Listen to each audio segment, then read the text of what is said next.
Hello दोस्तों, चलिए आज जानते हैं कि जमाबंदी प्रति को कैसे फिलअप किया जाए।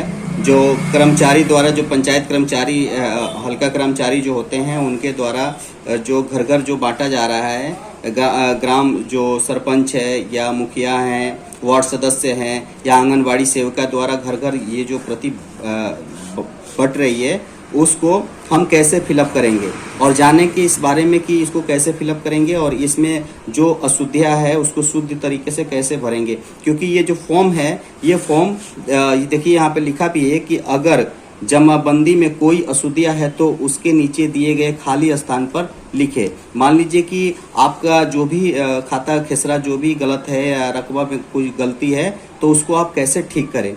तो चलिए दोस्तों, इस जमाबंदी प्रति को फिलअप करते हैं। अगर मैं आपसे एक रिक्वेस्ट करूंगा कि अगर आप लोग चैनल पर नए हैं तो चैनल को सब्सक्राइब करिए और लाइक और शेयर जरूर करिए और बेल आइकन घंटी को जरूर प्रेस करिएगा ताकि अगला वीडियो जो भी करें तुरंत आपके पास जल्दी से जल्दी पहुंचे। तो चलिए दोस्तों, शुरू करते हैं कि कैसे जमाबंदी प्रति को फिलअप करते हैं। तो देखिए यहाँ पे तो बता ही दिया कि अगर जमाबंदी में कोई अशुद्धि है उसको शुद्ध करने के लिए उसके नीचे दिए खाली स्थान पे भरिए।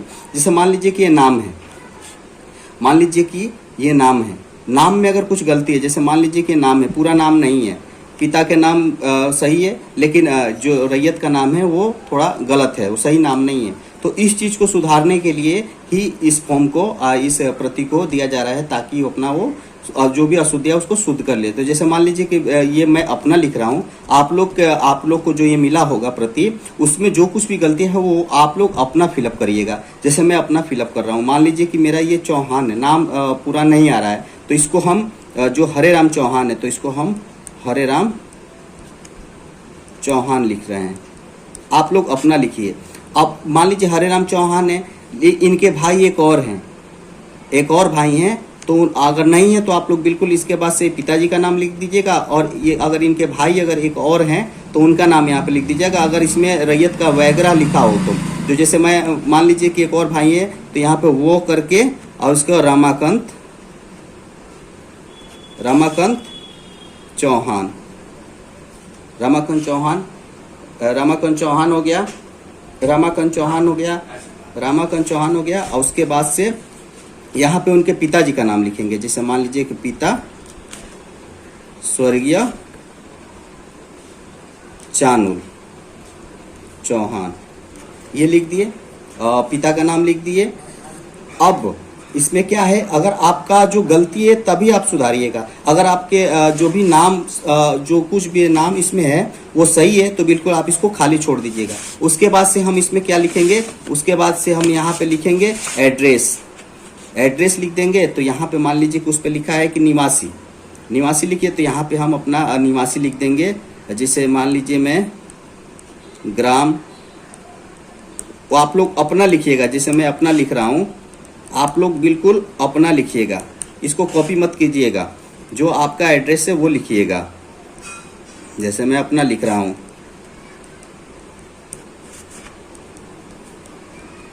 बिल्कुल।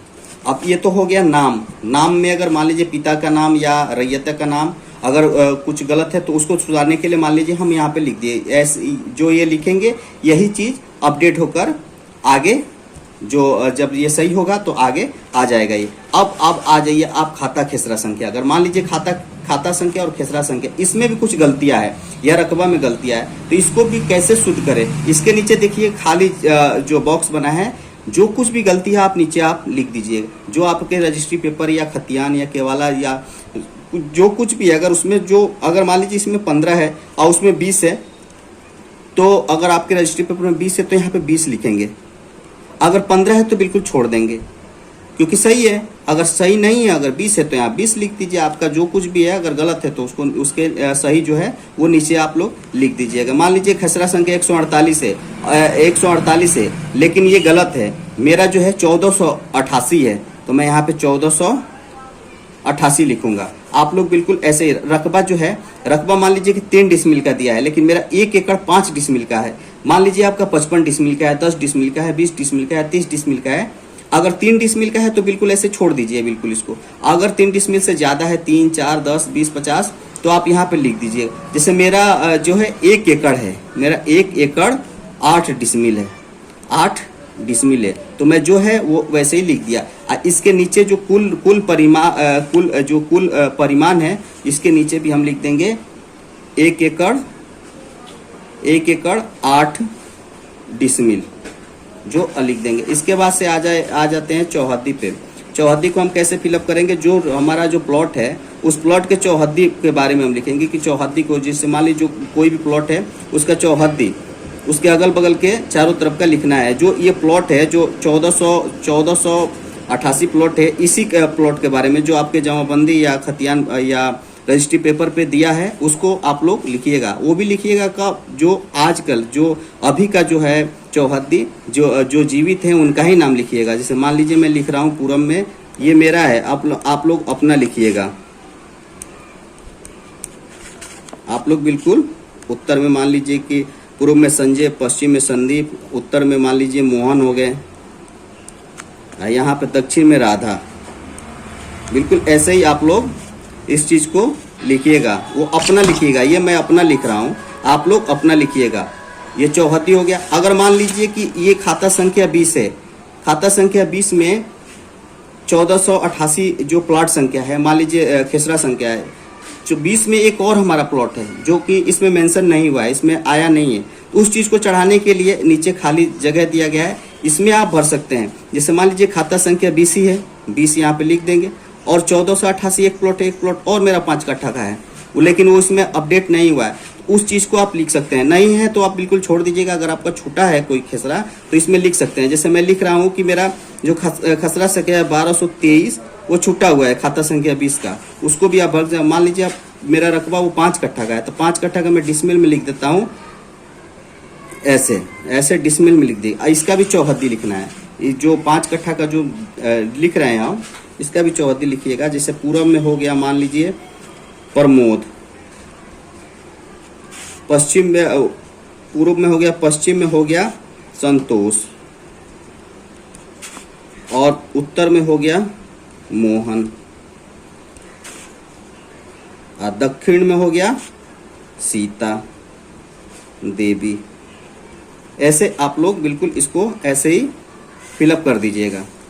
और यहाँ पे है मोबाइल नंबर और जरूर डालिएगा, ताकि इस पे जो कुछ भी अपडेट होगा आपके नंबर पे मैसेज के द्वारा आपको उसका सूचना मिल सके। तो आप लोग ऐसे मोबाइल नंबर डाल दीजिएगा। मैं अपना डाल रहा हूँ, आप लोग अपना डाल दीजिएगा। और जो यहीं पे आपको दिख जाएगा कि आपका लगान कितना रुपया है और कितने वर्ष तक का कटा है, कब तक का कटा है, आपको ऐसे दिख जाएगा। जैसे मेरा ये जो 2020 तक कटा है, आप लोग अपना देख लीजिएगा कितना तक रसीद कटा है। अगर रसीद ज्यादा दिन का हो गया हो तो रसीद आप लोग अपना इसको देख के और कितने साल का बकाया है उस हिसाब से आप लोग अपना रसीद कटा लीजिएगा। अब जो ये पूरा फॉर्म फिलअप करके जो दस्तावेज आप लोग को अब देना है, इसके साथ संलग्न करना है, उसमें 5 दस्तावेज दिया गया है। पहला है लगान रसीद, दूसरा है शुद्धि पत्र, तीसरा है केवाला की प्रति, और चौथा है खतियान की प्रति, और 5वां है मापी प्रति। मान लीजिए कि आप लगान रसीद, तो आपके पास जो रसीद कटवाएंगे, जो 20 तक कटवाए हैं वो भी लगा सकते हैं, या नया अपडेट करा के वो भी लगा सकते हैं।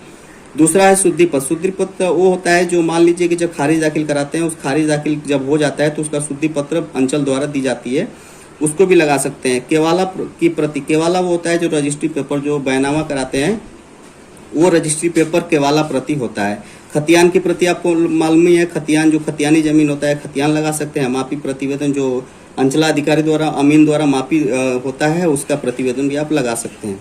तो इस प्रकार आप लोग जो जमाबंदी प्रति है इसको फिलअप कर सकते हैं। और इसको जब फिलअप करके इसके साथ आधार कार्ड और ये जो 5 जो है दस्तावेज, इसमें से कोई भी एक दस्तावेज लगा के, आधार कार्ड लगा के और इस फॉर्म को लगा के आप लोग नज़दीकी आपके जो भी पंचायत में शिविर लग रहा है, उस शिविर में आप लोग ले जाके इसको जमा कर दीजिएगा। और जमा करने से पहले अपने जो कर्मचारी है, जो हल्का कर्मचारी होता है, उससे आपको ये इस चीज़ को वेरीफाई करा लेना होगा। और वेरीफाई करा के उसके बाद से वहाँ पे शिविर में आपको ये जमा करना है। उसके बाद से आपका जो कुछ भी है गलत है वो सही होकर अपडेट हो जाएगा।